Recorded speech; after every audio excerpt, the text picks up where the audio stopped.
Okay. Hello, and welcome to Com 230. My name is Jordan Doherty. Today our speaker will be talking about the trial and error method, something we've all had to experience. Her hope today is to try and show you that no matter what and how much you fail, that there's something to make you get back up again, motivation.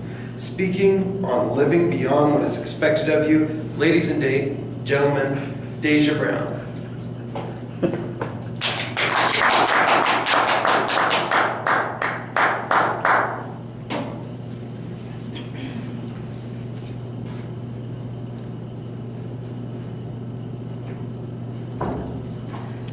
I'm going to tell you a story about a little girl who changed my perspective on living life to the fullest. Living life beyond what is expected of you. I remember the day like it happened yesterday. It was Sunday, September 30th, 2012. The day of the week that we all pretended that we were happy with each other and put on our fake happy faces for the sake of the church. It was a routine, actually. I'd roll out of bed, walk upstairs, get a bowl of cereal, walk back down the stairs, and start to put on my makeup. Now, I am not a morning person. I need at least 2 hours to myself before I can have a civil conversation with anybody without snapping at anyone. So I slam the door behind me, start to look in my mirror and put on my makeup. Yes, who is it? Deja? It's me, Michaela. Can I borrow a white jacket for over my dress?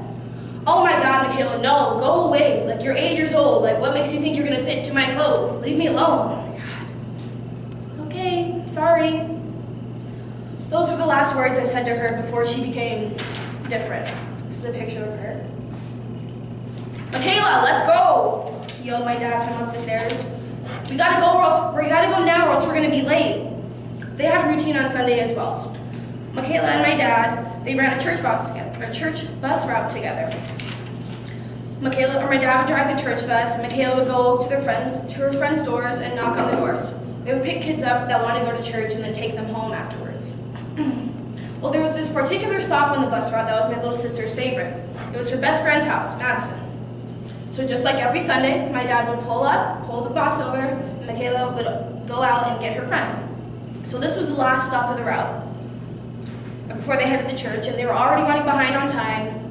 And not to mention, there were 20 hyper kids in the back of the bus, and my dad was trying to calm down. And so, because my dad was trying to calm down the kids that were behind him, he wasn't really focusing on anything else. So meanwhile, Michaela was walking towards the busy one-way street trying to cross the road, but it was too late. My dad looked up too late. He watched as Michaela got hit and flew 70 feet through the air, landing on the cold, hard asphalt. He watched as that red Dodge Durango hit her, going 35 miles per hour, and tried to speed away with no remorse. And Michaela was immediately rushed to the Benefis emergency room. I remember standing there completely shocked, horrified. I felt sick to my stomach, but I stood there silent. My ears were ringing with the sounds of crying behind me and beside me. And I remember when she was rolled out in the gurney, I remember seeing the small parts of her face that weren't covered in blood. She needed to be life-flighted to Harborview in Seattle, Washington immediately. My parents naturally were both on the flight, but couldn't afford to take my siblings away with them. That was easily the longest and hardest month of my life for my family emotionally. While my parents and Michaela were in Washington, my siblings and I had stayed in about 5 different homes until we had enough money to fly up there.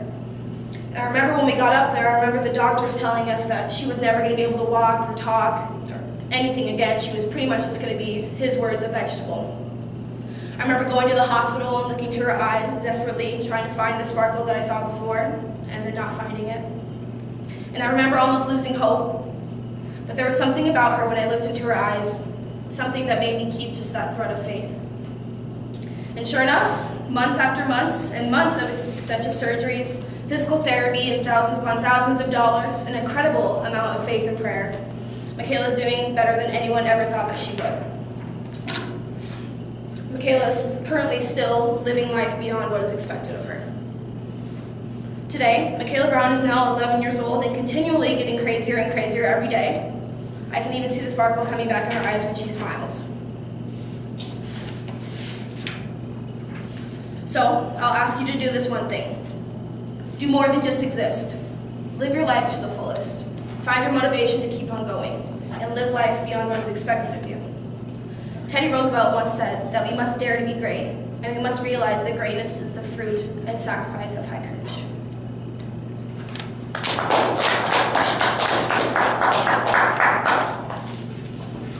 Okay. Thank you.